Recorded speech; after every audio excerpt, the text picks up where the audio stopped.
story starts out, it was just an ordinary day, I remember. I was in my car, and I was on my way to an appointment. And when I got to the appointment, everything was fine. It was new people I was meeting. And as I started talking towards the end of the meeting, I started feeling strange. I can't really explain it. I just felt like I was sinking down into the seat I was sitting in. And it appeared to me sort of like the guy was getting further away. And all of a sudden I started feeling tightness in the back of my neck. And I kept thinking, what's wrong with me, you know? And but just thought maybe it was just kind of a stressful conversation we were having a little bit. And then I got up, I said goodbye, and as I was walking towards the door, I thought, maybe I should tell this guy I'm not feeling good. But I didn't really know him that well, and I just felt like I didn't want to say something was wrong. But as I was walking towards the door, the back of my neck started just like someone had a vice grip, just squeezing, squeezing, squeezing. And I walked across the street to the where my car was parked in the parking lot. And I got into the car, and every step I took, it felt like just squeezing pain, excruciating pain. And I got into the car, and the parking attendant was telling me to back up because he wanted to take my space for another car. And so I pulled back, and the pain was so horrible. When I got to the stoplight, not too far from the parking lot, I called my girlfriend. I said, hey, something's really wrong. I don't know. I don't feel well. So she says, call 911. So I pulled across the street near a Toyota dealership, which was on the right side. And I pulled over, and I parked along the street. And the operator, I called 911, and she says, what's wrong? And I says, I think, I don't know, maybe I'm having a stroke, I don't know. And she says, where are you? I told her where I was, and all of a sudden my body just started giving out. My arms, I lost control. My body was literally shutting down. And I thought, what is wrong with me? I don't know, you know, since my dad's a nurse, and I was thinking, you know, I'm never sick, and I know there's certain signs for a stroke, and I thought, well, maybe I'm having a stroke. I said, but how am I having a stroke? Like, what's happening? And as she was asking me she said, do you see the ambulance? And I said, no, not yet, you know. And she was trying to talk to me, and all I kept thinking was, today I'm dying. And this silence just came over me from inside. Today I'm dying. All of a sudden I lost control over my tongue. My body was just paralyzed there. And I thought, this is it. So what do I want my last words to be? And I said to the operator, I said, can you just tell my family I love them? And she wouldn't respond to me. She just says, do you see the ambulance coming? And as she said that, I saw them coming around, facing me, coming around the corner with their lights on. And so they pulled up, and I remember them saying to me, can you get out of the car? Because they were trying to open the door was locked. In my car, the door locks automatically when you start the car up. And they said, can you open the door? And I just was laying there like catatonic. I said, no. I was like, no. And I barely had enough energy to unlock the door, which was, my lock was up on the dashboard, and I had enough energy just to push that button, and they opened the door. And they were asking me, do you think you can move? And I remember saying, no, you know, I couldn't hardly talk.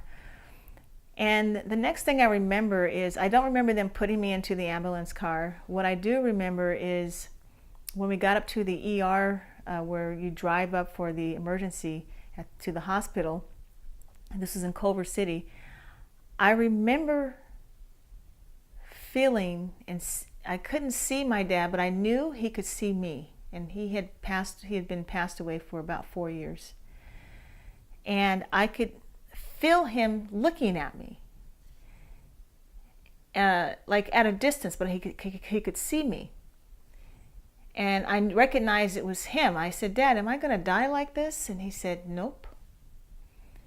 And that's all I remember. And they wheeled me in. I know I remember just a glimpse of being inside the ER room, and they had my phone on my belly, and the phone was ringing, and it was my girlfriend calling. I knew she was calling because I know she wanted to know what was happening. And I said, "Can you?" All I could say was, "Can you answer the phone?"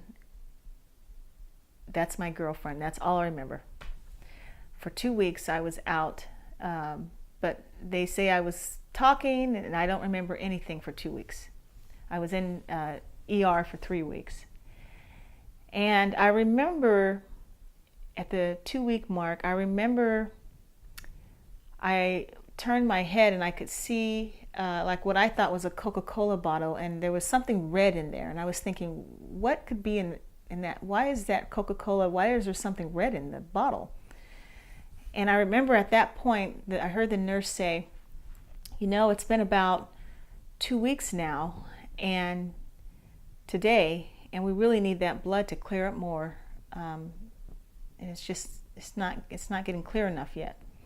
And as soon as I heard 2 weeks, it's like my mind and my awareness just opened, and I was like, 2 weeks. And I looked around. I could see my brother on that side. I could see my mother, and my girlfriend was, I think she was behind the nurse. And I thought, 2 weeks? What? And I looked around. I could see tubes in me, and I could feel the catheter pinching my bladder, and there was some tube coming out of my head. And what that was, they had to actually drill a hole through my brain here and put a tube in to drain the blood. There was so much blood that had filled my brain, and the pressure was building. And my girlfriend and my sister-in-law actually had to make a decision whether or not to do that kind of surgery, but there was really no decision, because they said the blood is just it's flowing, and it doesn't look like it's going to stop, and we have to relieve that pressure off her brain, or that's it. So they made the decision to do that, thankfully, and they were waiting for the blood to get clear. And I have to tell you, when you don't even really have a cold, you don't even really get sick, this was a lot. It's been something, and I wanted to make this video because I remember a few weeks, maybe a couple weeks ago, I was feeling down, like this has been a lot physically, and not only on me, but my girlfriend, my family. It was a lot. My brothers just freaked out. They all thought they were dying and had were having anxiety attacks, because they were thinking, I'm the oldest sister and something could happen to them too. So it was a lot on the whole family, and so I was thinking, I wonder who else has been through this. And I went on YouTube and I just started kind of doing some surfing around about what I had, which was it was a brain bleed. It wasn't an aneurysm. They didn't find an aneurysm. And I had probably 42 CAT scans. I don't know how many MRIs, because they just wanted to see where it was coming from. And they still to this day don't know. My brain, just a vein just burst in my brain, and blood filled my brain. That kind of brain bleed, I guess, is really rare and very deadly. And I'm sitting here without anything wrong as far as physically, no neurological problems or physical problems. And so God is good, He's so good. And when my father told me that, and just in that voice of his, nope, I guess I just relaxed, and I just knew it was going to be okay.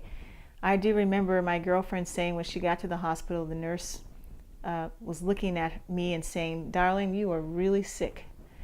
And she said, I said to him, "You need to be more positive." And I don't remember any of that, but I know that was in my spirit. And I don't know why I didn't have any of those long-term effects that have, that other people have had. But I do know that I have something I'm supposed to do here on this earth. And I just hope that this video and my story gives you some hope that it can get better. I wasn't able to drive after I got home for a while. I tried to get in the car. I thought, I want to have some normalcy, so let me get back in the car. And I got in the car, and as I started driving down the street, I just thought I'd go wash my car. All of a sudden, the traffic, the sounds and everything, I got so confused, which is very different. I'm from a big family, so noises don't really bother me, but for this time, that's when I realized something's wrong with my head, all the noises and all the sounds, what's happening. So I was just praying that I could get back home. And I was on speakerphone with my cousin from Florida, and she said, "What's wrong?" I said, I'm freaking out here. Something's wrong. I can't concentrate. There's too much going on, and I hope I can, I don't want to crash. So she's like trying to talk to me until I get home, which was just down the street. And I got home, and I didn't get back into the car for several more weeks because I just wasn't ready. But the doctors did tell me, this is going to take longer than you want. Just be patient, And I just encourage you to, if you're watching this video, just take it day by day and relax and just pray, read if you can, listen to music, do anything that's going to be positive to keep your spirits up, because it does get better. This is still in the first year. I had 7 months off work. It took 7 months before I could return to work. And that first day was hard because it was like all of a sudden I had to try to concentrate, and sometimes my concentration was not all the way there.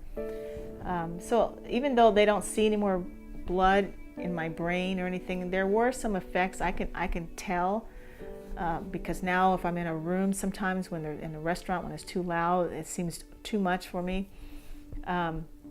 So I'm just hoping things get better there, and they have gotten better.